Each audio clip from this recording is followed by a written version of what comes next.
Hello again, lovelies, and welcome back to Resident Rampage, the new brazen upstart of a series that takes a big list of all the games in the venerable Resident Evil franchise, folds it in half, and wipes its ass with it, yeah, and then carefully retrieves the list from the toilet because we need it, and I've made a terrible mistake.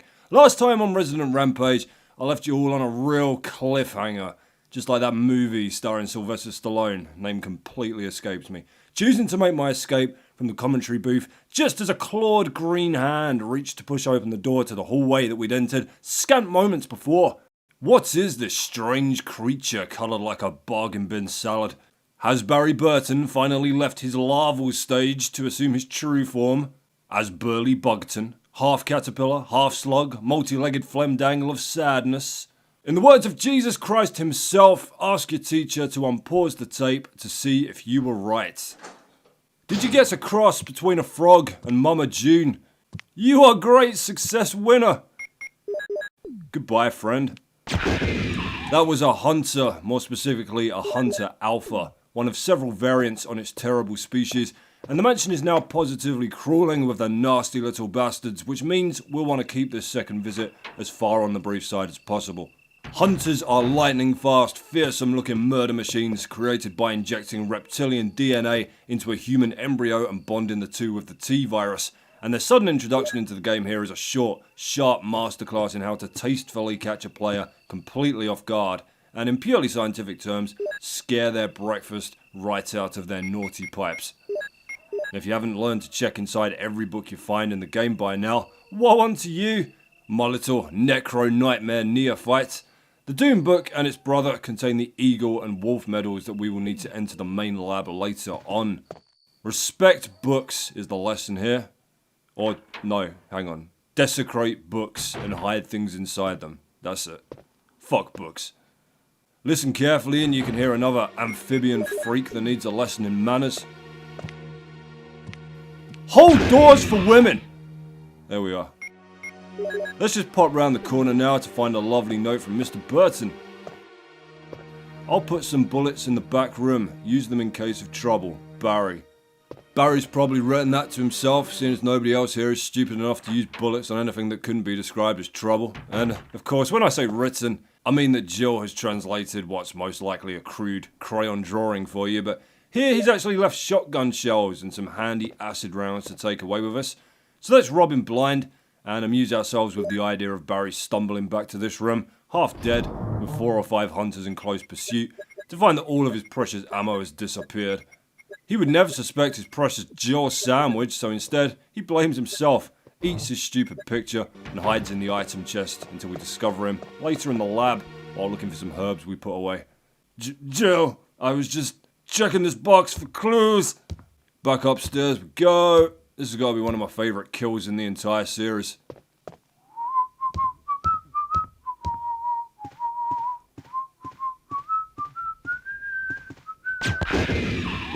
I just love how it goes from complete chill to what? Fuck! My arms!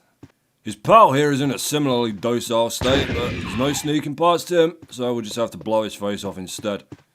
I'll give you a far more advanced masterclass in how to take down a hunter in the open when we get to that, but for now, you'll mostly encounter them in these tight corridors, so it's a lot safer to give them a face full of grenade and be done with it, really.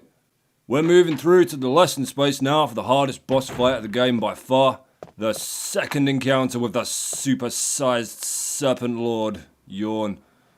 Beware ominously large empty rooms, even though it won't seem that large when he's back in it. Thought you'd butcher a little more bait over there, did you, Jill? No dice, lady. Yawn comes out of his face all fucked up from your first fight and demands himself some vengeance, and there's no option to run away from this one. Sooner or later, you'll have to kill him if you want to progress.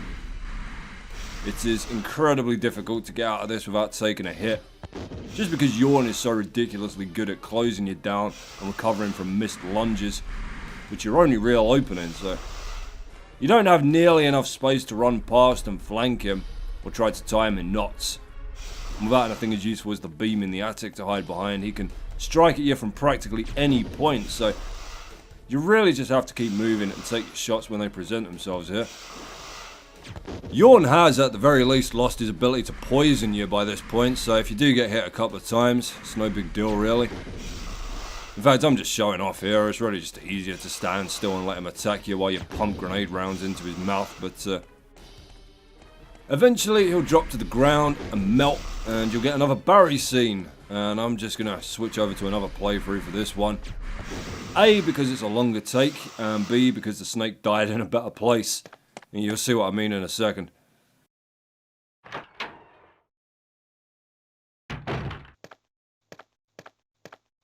Jill, have you found anything interesting? I mean, they're taking the piss here, aren't they?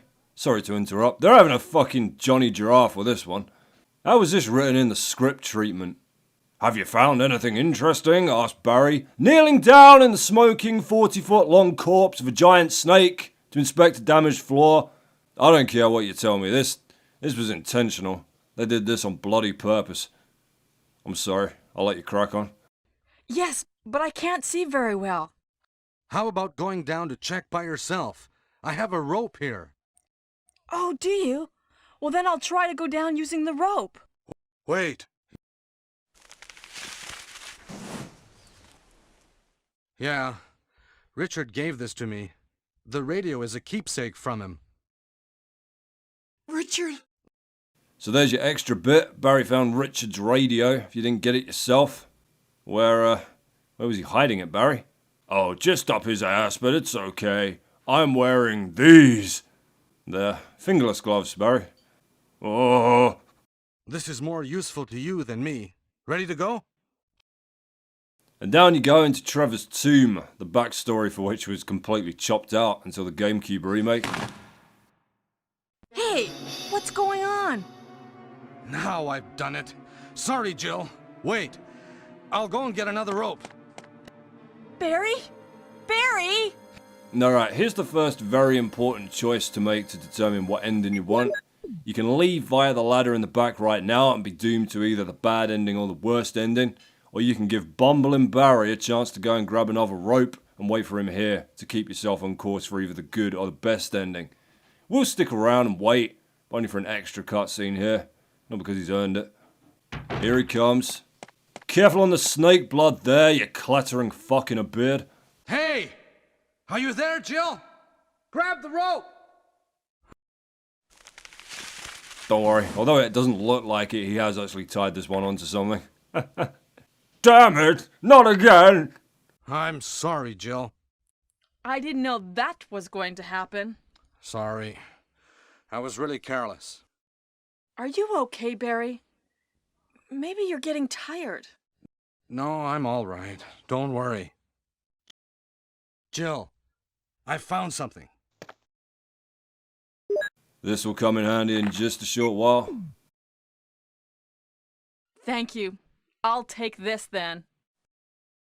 And off he goes into the night, relieved to finally be free of the troubling scrap of paper he found with all those confusing numbers on it. How the numbers hurt his head, bothered his thoughts.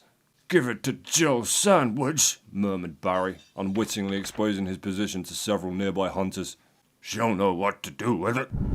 Now, if you read the tombstone here, it actually says Full Metal Prison, 1993 to 1994. Nobody knows what that shit really means. So you think it sounds like a wacky translation job from the Japanese version, but it's written exactly the same there as well, in English. And as I said, there was an entire bundle of literature you were supposed to be able to find throughout the game known as Trevor's Letters or Trevor's Notes that detailed the detainment and murder of the Spencer Mansion's architect George Trevor and his family. And the only place you can find these letters now is buried in the code of a 15-minute demo disc of Resident Evil that came out just prior to the final build. A quite heavily rewritten version of them was later published in a special book that came as an exclusive pre-order bonus for the Sega Saturn version of the game too, but if you're interested in reading the originals, I'll leave you a link to the transcripts from the good folk over at projectumbrella.net in the video description. The only reason they were left out in the end was that the design team both felt that the notes gave away too much about the puzzles in the mansion, and also that they wouldn't be able to split them properly between Chris and Jill's playthroughs because originally Chris and Jill were never meant to have separate games. It was all going to be Chris with Jill as a supporting character in exactly the same way as Resident Evil 0 works with Billy and Rebecca, but unfortunately the PlayStation didn't have anywhere near the amount of RAM they needed to pull that off. When it's all unlocked, this entire back complex of the mansion will link back around to the corridor by the tea room, where we encountered the very first zombie of the game, but for now, we're about to head just out of here, through a refreshing crimson mist of zombie brain chunks and chunder, and into the door at the end for the materials room, which contains the main reason we've returned to this awful place, the battery for the lift. Won't say no to these grenade rounds either. My favourite way to say, how the fuck do you do, to any overly friendly hunters. Now I can move the elevator in the courtyards. Exactly, Joe. Exact-a-doodly-do. Very important so that we can get up and down from the main gardens without having to drain the floodgate, allowing us passage to the underground tunnels that are otherwise obscured by the waterfall because, I don't know, Jill doesn't want to get wet, I guess. This guy's not hurting anybody. So let's kill him anyway. I can't help it. I see a zombie with their back to me and I just think, you heard the door close. You know I'm here. You're just being bloody ignorant now. See? Now this fella knows how to respect a lady. Heading through into the large library now, which can only disappoint you with its wild claims of size. It's pretty large, I guess. I mean, not for a library. I'd call it a large bookshop at best. And that'd be pretty generous because I've seen way larger. Hey, thank you, missus. Alright. Grab yourself some more Magnum rounds from the desk in the corner there. The gun to which you whack them in will be off to pick up quite shortly. And then we move around here to discover a research zombie. What you researching, researcher? A cure for your awful condition? Good luck reading. Without your face! None shall better themselves before Valentine. Let's have a nosy through this scrapbook. Raccoon Times, May 27th, 1998. Animal attack? Woman mutilated. May 20th. Around 10 PM, a 20-year-old young woman's body was found by a passerby on the left bank of Marble River in the Cider district of Raccoon City. Raccoon police assume it to be a grizzly, or other animals doing, because there are teeth marks along her mutilated arms and left foot that show considerable power. Since she was wearing a hiking boot on her remaining foot, it has been determined that she was attacked in the Arklay Mountains and fell into the river. They are hurrying to identify this woman. Raccoon Weekly, June 16th, 1998. Monsters in Arklay Mountains? Some people claim they've seen monsters in the Arklay Mountains. The monsters are supposedly about the same size as large dogs and usually run in a pack as wolves do. This may sound like a group of ordinary wild dogs, but these monsters are surprisingly fierce and hard to hurt. They say these dogs won't bother you unless you wake them, so you smart readers should stay out the Arklay Mountains for the time being. But if you're looking for adventure, check it out. You want to try? Raccoon Times, July 9th, 1998. Mystery on Arklay Mountains. Mountain road blocked. Due to successive disasters in the Arklay Mountains, the city authorities have decided to block the road leading to the foothills. At the same time, Raccoon Police intend to begin the search for lost people with the help of STAR's team members. They expect great difficulty because of the vast size of Arklay Mountains and the primeval forest that covers most of the area. Also, people are still reporting sightings of grotesque monsters in the mountains. Good old Raccoon Weekly, daring its undoubtedly already slim reader base to thin itself out a little further by feeding themselves to vicious mountain dogs. Go check them grotesque monsters out, guy. You want to try? Sneak up behind one, grab it by the hind legs, and then just hoof it as hard as you can right in the fucking yam bag. I'd love to read their agony aunt column. They give such great advice. Dear Raccoon Weekly, my wife's snoring has gotten so bad that— Kill her in her fucking sleep, man! What's the matter with you? That's an almost entirely pointless room there that really just affords you an ink ribbon and a pleasant view of the helipad. You'll be further punished for using it in a range mode where a bunch of crows will break in through the window and attack you, but on to more useful matters now, here in the hidden library, where we'll be grabbing the first of the game's MO discs. Entirely optional, as far as a normal playthrough goes, but essential to have if you want the game's tantalizing best ending. Now, Resident Evil is actually in the 2008 Guinness World Records for worst dialogue in a game. Now, I don't really understand how you would begin to judge that in competitive terms, to be honest. Most shit lines per hour, per percentage of the script, I'm not really... Also, House of the Dead 2 is out by then. House of the Dead 2 is easily worse than this script-wise. Easily. I will retro rumble the shit out of that for you soon, I promise. There we go. 1 down, 2 to go. We're going to make a long old backtrack now to the kitchen and trigger a rather amusing FMV as we approach this door at the near end. Just like in the Hunter's intro, something's lurching towards us. What could it be? What fresh horror has this hellhole coughed up from its black lungs? The pale liver-spotted arm? The squelching steps? It can only be Rupert Murdoch! Load up the acid rounds. It will take our entire arsenal to even... Oh, it's just a regular zombie. Well, fuck you, I guess. Who knows what they were trying to pull there? Saying that, I do remember being terribly afraid on my first playthrough that all of the zombies could now chase me between rooms, so maybe that's what they were going for. That was an idea they'd go on to implement to terrific effect in the 2002 remake. We're heading back into the main mansion now, unlocking the door here to lead us into the tea room corridor behind the dining room to immediately be confronted by some very familiar sounding footsteps that you just really don't want to hear when you're boxed in by this fucking fixed camera angle. Goodbye. Now, watch this. This is the trick to killing him without getting hurt. Did you see that? Right, the minute I raised my weapon, he jumped. That's your opening.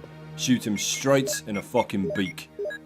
If you encounter a hunter in a long corridor or a wide open space, what's going to happen is it's going to walk very slowly towards you. Now, the temptation is to wait until he gets fairly close to fire, but that's a trap. Because the second you raise your weapon, he'll jump at you with his most devastating attack. If you trigger that early, however, he'll land short of you and give you the perfect opportunity to put one straight between his dirty little eyes. I mean, some of them are set up like traps here in the mansion. They just dart out of blind corners or lurk around waiting for you to run into them, but those ones give you a second to aim and fire before they actually do anything. I don't know what's going on with these two down this way. I think they're set up to trigger if you come down the stairs on the opposite side. Otherwise, they just stand there like hallucinating smackheads waiting to die. Right, I'm just dropping some shit off in here, and then we're heading back upstairs to unlock the last of our helmet key doors. Not long before we're out here for goods. Just got me a death cannon of a handgun to grab. Careful with this little bastard. Don't run. Just calmly turn the corner, get some space between you. That's the way. To the taxidermy room.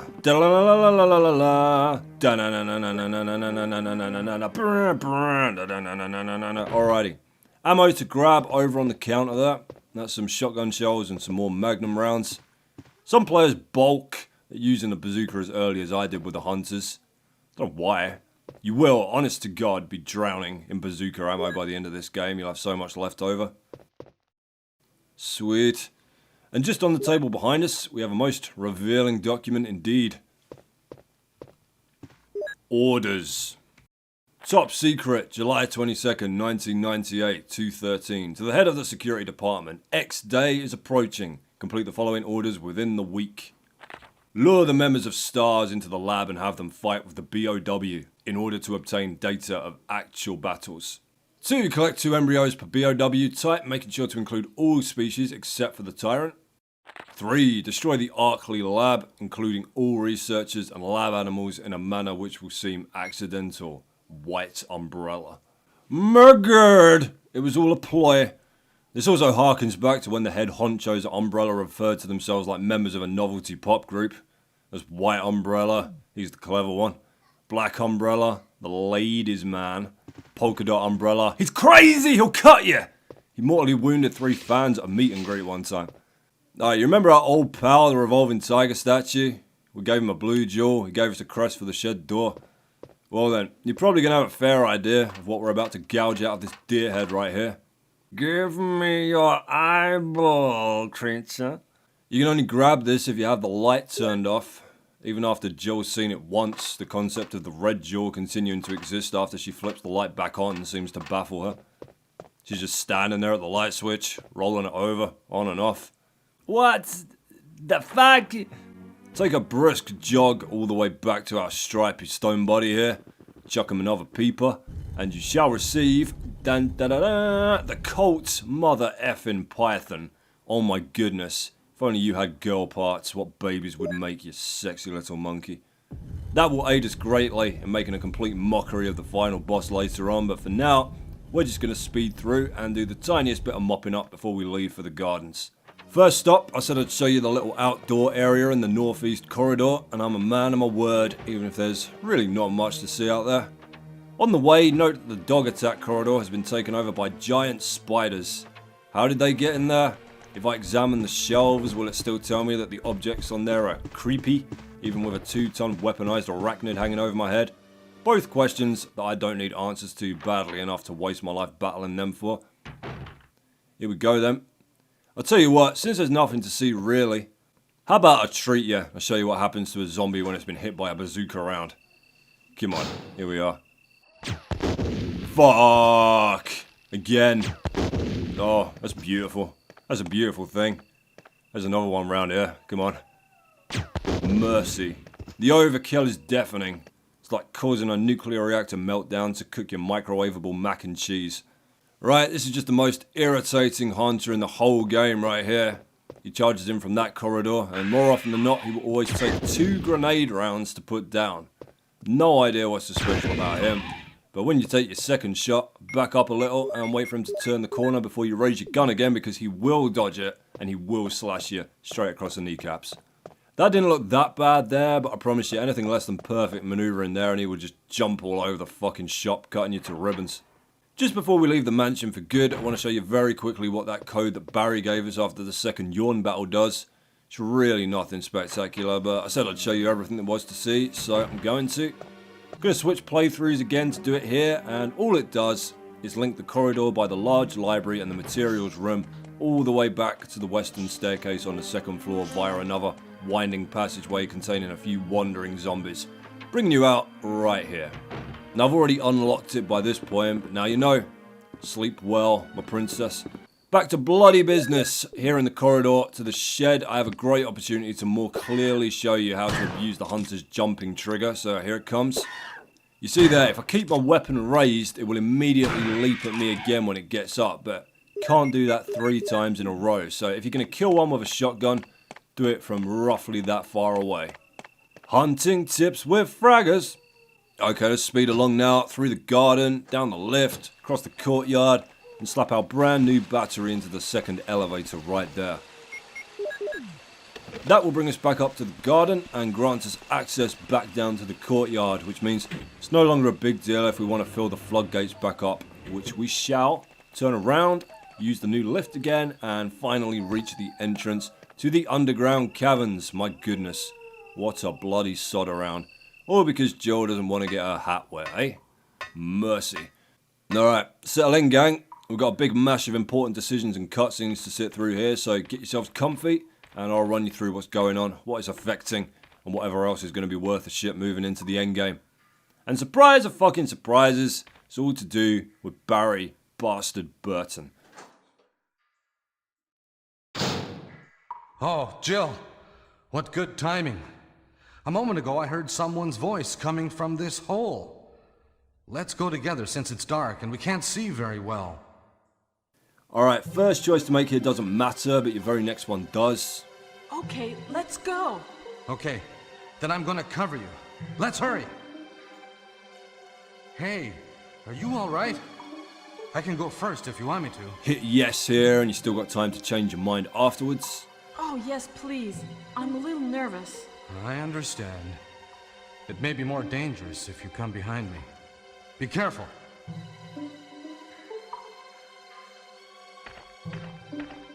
Alright, Barry wanders off. You take a few steps, and he's fucked it up already, hasn't he? So, now you can either choose to go and help him or completely abandon him. We'll stay on the good path and go cover his ass here. But Barry doesn't need your help. Activate slowdown. Burton Blast! Burton Blast! Barry wins. That was too close. Let's go together. Okay, let's go. Okay, then I'm gonna cover you. Let's hurry. How to say nothing in 5 sentences. A masterclass. That pops you en route to the good and best endings. Well done, you. Let's head back now and see what happens when we bravely decide to let Barry fire his anti-aircraft pistol from behind us rather than where we can see him. Okay, let's go, Barry. I'm depending on you. Alright, this puts you on exactly the same ending path as the previous decision. The only difference here is that you move a little further down the passageway of the generator room to catch an alternate cutscene of Barry taking out a hunter for you. Not quite as impressive there, Barry. In fact, downright sloppy.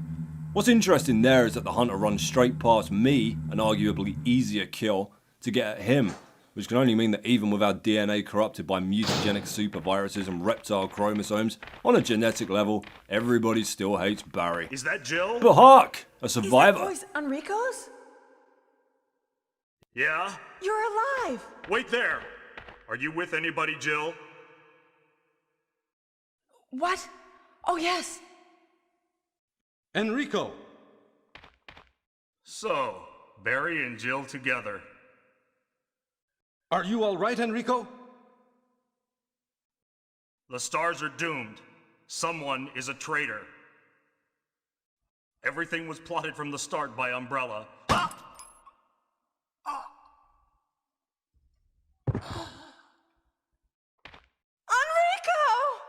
No! Damn it! Now we'll have to figure out the traitor for ourselves.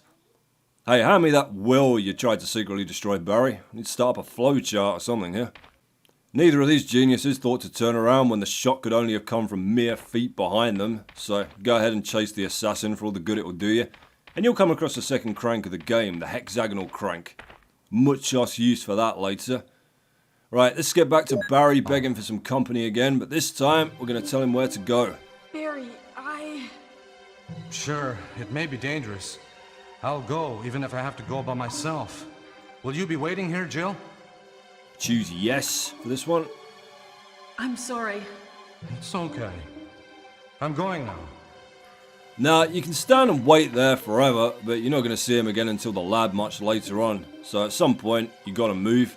Waiting here, Back Jill? one more step to tell him that we're not going to hang around waiting for a hunter to run by with his head on a stick. Barry, I think I'll take some other route.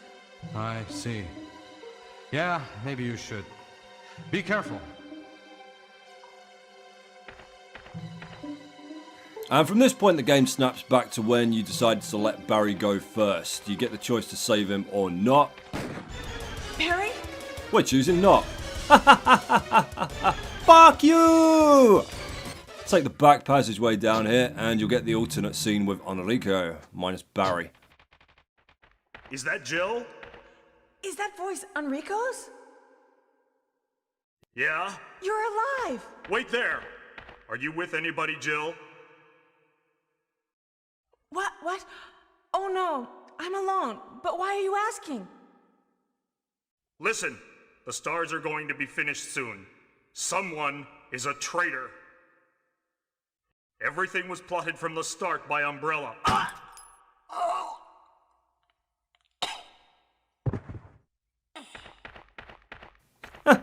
Look, let me just... Look, why is she looking over there? That's the corner of the fucking room. The footsteps are speeding away down the only passageway in and out of this area, and she thinks they're coming from the corner of the room. Oh, God. God damn it. Enrico! Who killed him, I wonder? So, both of those paths will set you up for either the bad or the worst ending there, but if you went the extra mile and left Barry to get his face ripped off by hunters, you'll be able to catch the first of his melodramatic death scenes by the ladder on the way out of here. What happened? I'm really embarrassed. I was clumsy. Oh, you don't have to talk. I'm going to give you first aid. Maybe my time has come. Jill, take this. I've been cheating you all from the start. If you can forgive me, could you please give this to my family? And if you can, please try to protect them. What do you mean by that, Barry? Don't give up. Jill, be careful of that guy. Please. Stay alive.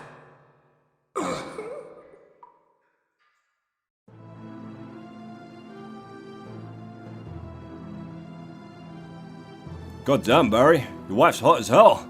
Must be kind of a Forrest Gump, Jenny dynamic going on there. Barry's picture, something's written on the back of the picture. My dearest Moira and Polly, I hope you will grow up to be strong and beautiful women and help to cheer up Mother. Your father will, watching you all from heaven. Dad.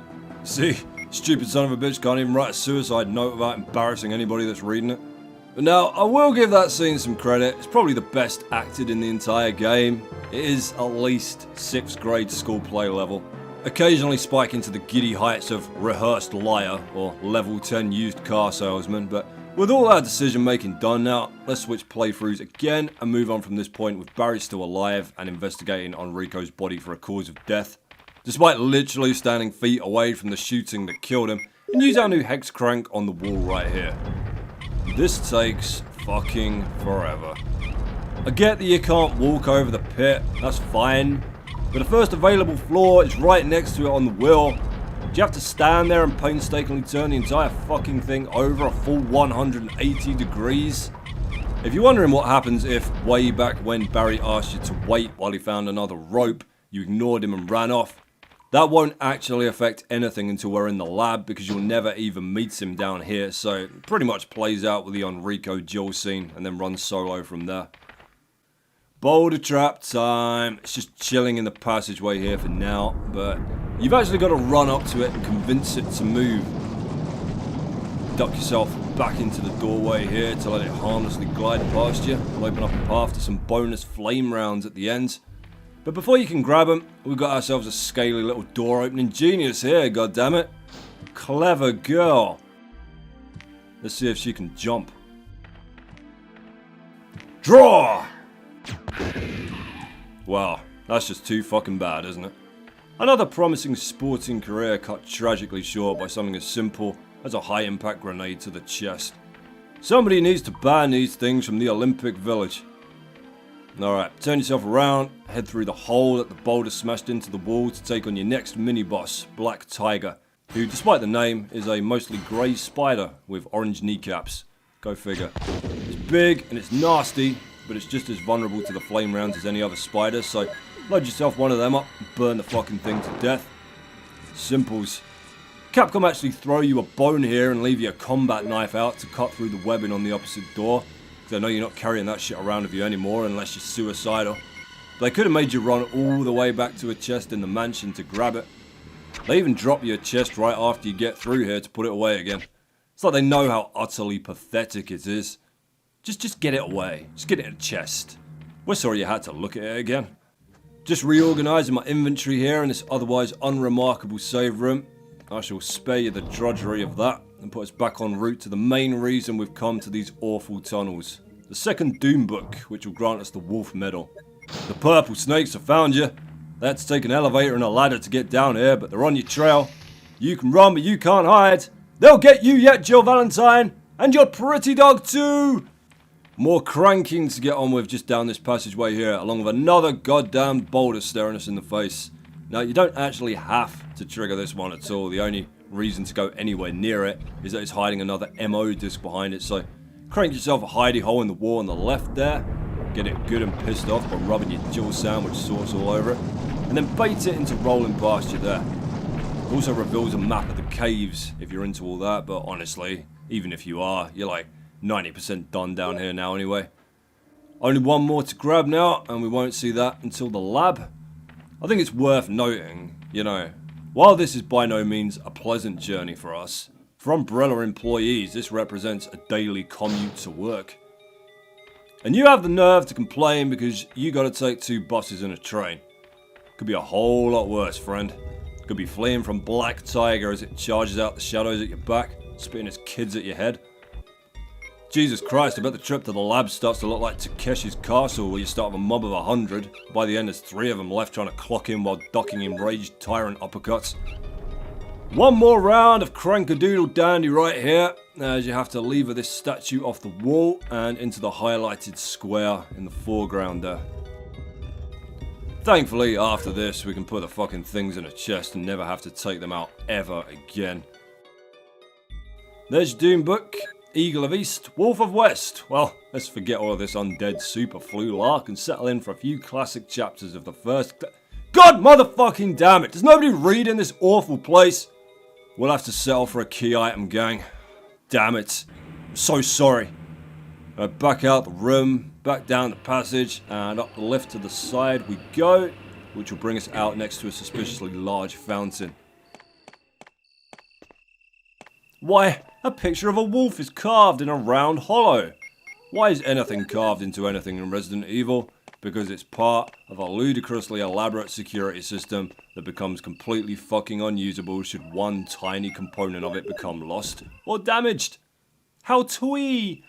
Get yourself round the opposite side, slap the eagle medal in, and the fountain will reveal itself for what it really is. The secret entrance to the Arclay Laboratory, aka Ground Zero on this entire sorry health and safety debacle. Freeze frame! We're out of time this week, Crusaders, but join me in a couple of Fridays for the final explodingly explosive act to Jill Valentine's campaign featuring betrayal, bloodshed, and Barry.